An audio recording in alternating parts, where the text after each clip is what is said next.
آج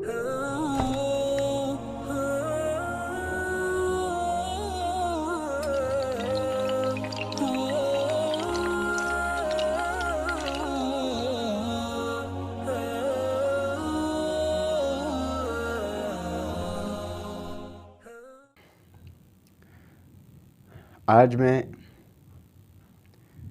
ایک اہم موضوع پر بات کرنا چاہتا ہوں۔ آپ لوگوں کے سننے میں اکثر یہ آیا ہوگا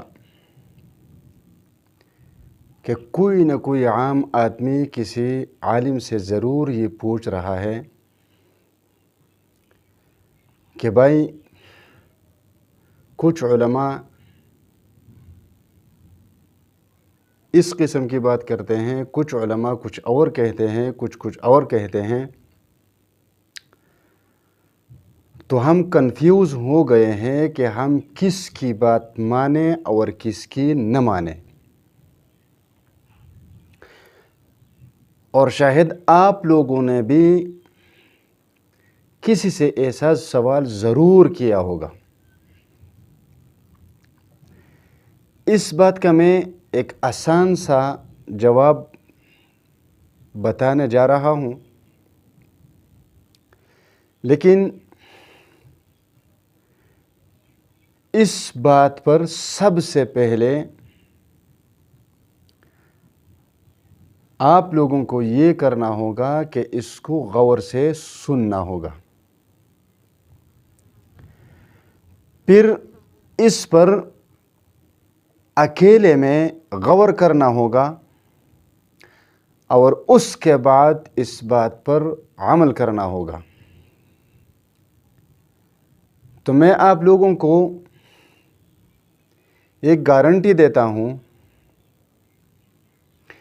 کہ کوئی بھی ایسا مولوی صاحب کے ہتھے نہیں چڑھو گے جو آپ لوگوں کو حق کے راستے سے بھٹکائے گا، یہ میری گارنٹی ہے۔ لیکن سب سے پہلے میں یہ بات بتا دوں کہ دنیا میں دو قسم کے لوگ پائے جاتے ہیں۔ ایک کو کہتے ہیں مسلمان اور دوسری قسم کے لوگ ہوتے ہیں کفار۔ ان دو لوگوں کے درمیان تو فرق واضح ہے، اس میں تو کسی قسم کی تفصیل کی ضرورت ہی نہیں ہے۔ اب ان مسلمانوں میں کئی طرح کے لوگ ہوتے ہیں۔ اس میں کچھ علماء ہوتے ہیں، کچھ عوام ہوتے ہیں، اور یہی عوام ان علماء کی تابع ہوتی ہے کہ علماء راستہ دکھاتے ہیں اور عوام عمل کرتی ہے۔ علماء راستہ دکھاتے ہیں، عوام اس راستے پر چلتے ہیں۔ اب اکثر ایسا ہوتا ہے کہ عوام میں بھی قسم قسم کے لوگ پائے جاتے ہیں۔ کچھ لوگ اچھے ہوتے ہیں، کچھ برے ہوتے ہیں، کچھ کے اخلاق اچھے ہوتے ہیں، کچھ کے اخلاق برے ہوتے ہیں، کوئی ان پڑھ ہوتا ہے، کوئی پڑھا لکھا ہوتا ہے۔ اسی طرح علماء میں بھی دو قسم کے لوگ پائے جاتے ہیں۔ ایک کو کہتے ہیں علماء حق اور ایک کو کہتے ہیں علماء سوء۔ علماء حق کا کام ہوتا ہے عوام کو دین کی صحیح بات بتلانا، سکھانا اور صحیح راستے پر لے کر آنا، اللہ اور رسول کے ساتھ جوڑنا۔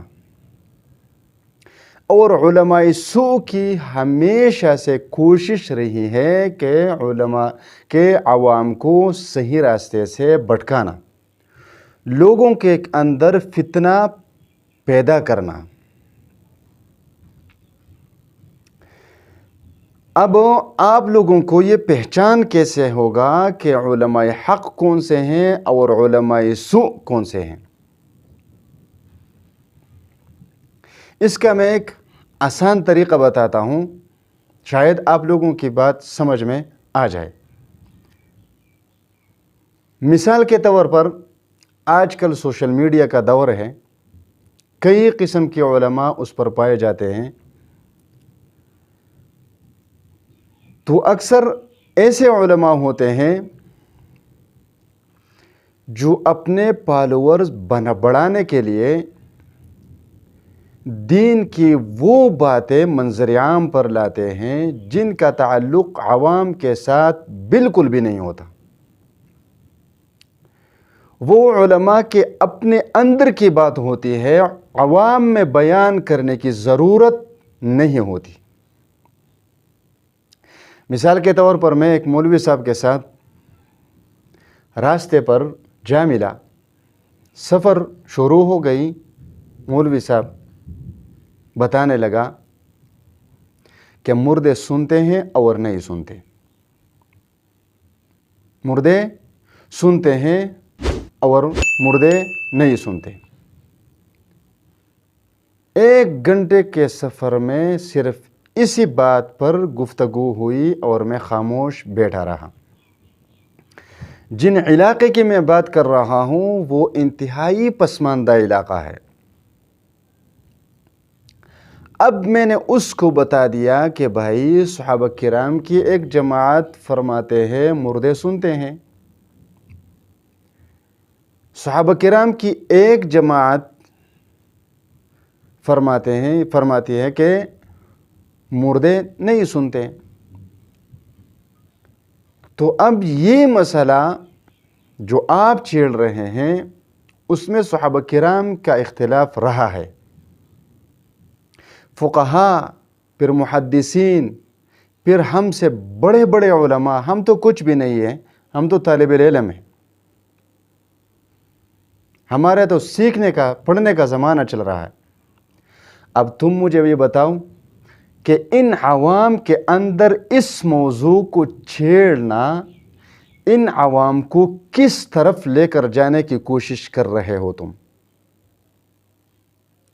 خاموش ہو جاؤ بھائی، اس کو نماز سکھاؤ، نماز کے فرائض واجبات سکھاؤ، اس بات کو چھوڑ دو، یہ موضوع عوام کے ساتھ تعلق رکھتی ہی نہیں۔ تو اب میں آپ لوگوں کو یہ بتا دوں کہ سوشل میڈیا پر کئی قسم کے علماء ہیں جو قسم طرح طرح کی باتیں کرتے ہیں، لیکن اس کا ایک پیمانہ ہونا چاہیے کہ کس کی بات سنوں اور کس کی نہ سنوں۔ تو جو میں آپ لوگوں کے ساتھ شیئر کرنا چاہتا تھا وہی بات کہ دیکھو، اپنے ایمان کی طرف دیکھو کہ جس عالم کے بیان سننے سے آپ کے ایمان میں اضافہ ہوا، اس عالم کی بیان مسلسل سنتے رہو، وہ آپ کے لیے فائدہ مند ہے۔ لیکن جس عالم کی بیان سننے کے بعد آپ کے ایمان میں کمی آنے لگی تو اس عالم کے بیان سے خود کو بچا کے رہنا، یہ تمہارے لیے ٹھیک نہیں ہے۔ مثال کے طور پر صحابہ کرام کے بارے میں ہمارا عقیدہ ہے اہل سنت والجماعت کا کہ وہ کُلٌّ وعد اللہ الحسنی، صحابہ کرام جتنے بھی ہیں جنتی ہیں، بس یہی پر بات ختم ہو گئی۔ ہمارا ایمان عقیدہ اب تک صحابہ کرام کے بارے میں یہ رہا ہے۔ اب ایک مولوی صاحب تاریخ کو بیان کرنے لگا کہ بھائی فلاں صحابی نے یہ کیا، فلاں صحابی نے یہ کیا، فلاں نے یہ کیا، فلاں نے یہ کیا، فلاں نے یہ کیا، اور اب آپ کے عقیدے اور ایمان میں صحابہ کرام کے بارے میں کمزوری آنے لگی اور شکوک اور شبہات بڑھنے لگے، تو سمجھو کہ یہ عالم فتنہ پرور ہے، اس سے دور رہنا، بس بات ختم ہو گئی۔ اب ایک آدمی میرے سامنے بیٹھا اور اس نے یہی بات کی، تو میں نے کہا بھائی فجر کی نماز پڑھی ہے آپ نے؟ اس نے کہا سچ بتا دو تو نہیں پڑھی۔ اب میں نے کہا کہ تم نے فجر کی نماز پڑھی نہیں ہے اور صحابہ کرام کے ایمان کے پیچھے پڑ گئے ہوں، یہ کون سا طریقہ ہو گیا؟ بس خاموش ہو جاؤں۔ تو جس عالم کے بیان سننے سے ایمان میں اضافہ ہو وہ صحیح ہے، اس کے بیانات سنتے رہنا، اور جس عالم کے بیانات سننے سے آپ کے ایمان میں کمی آ رہی ہے اس عالم کے بیانات کو سننا چھوڑ دو، یہ تمہارے حق میں بہتر نہیں ہے۔ بس میں یہی عرض کرنا چاہتا تھا، اگر اس پر عمل کرو گے انشاءاللہ تعالی کسی بھی فتنہ پرور مولوی کے ہاتھے نہیں چڑھو گے اور اپنے ایمان کو بچا کے رکھ لو گے۔ یہی میری التجا ہے، آپ سب بھائیوں سے گزارش ہے، اس پر غور کرو اور اس پر عمل کرو، انشاءاللہ تعالی اللہ تبارک و تعالی ہم ایسے مولیوں سے بچا کے رکھے گا جو امت میں فتنہ اور فساد پھیلانے کی کوشش کر رہا ہے، اور اللہ تبارک و تعالی ہمارا ساتھ ان علماء کے ساتھ بنائے گا جو ہمارے لیے بہتر ہوں گے دنیا میں بھی اور آخرت میں بھی۔ وآخر